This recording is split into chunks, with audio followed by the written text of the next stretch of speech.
उपान्तवासी उड़ीबे विमान रे एभली किछि नियारा चिंता करी राज्य सरकार मालकानगिरी जिले में आरंभ करिसेंती एयर स्ट्रिप निर्माण कार्य। एथिपाई भूमि पूजा करा जायथिबा बेले 33 कोटी टंका व्यय रे 95 हेक्टर जमी रे निर्माण हेबाकु थिबा एयर स्ट्रिप पई जयपुर तारातारिणी प्राइवेट लिमिटेड नामक एक कंपनी को टेंडर दिया जायथिला।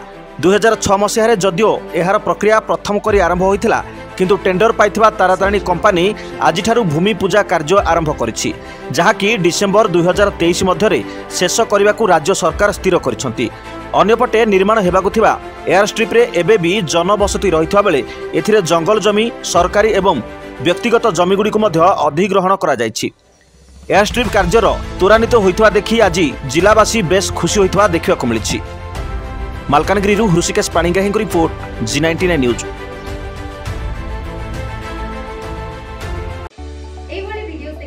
G99 न्यूज फेसबुक पेज को लाइक करि नियंतु एवं YouTube चैनल को सब्सक्राइब करि बेल आइकन को दबाइ दियंतु।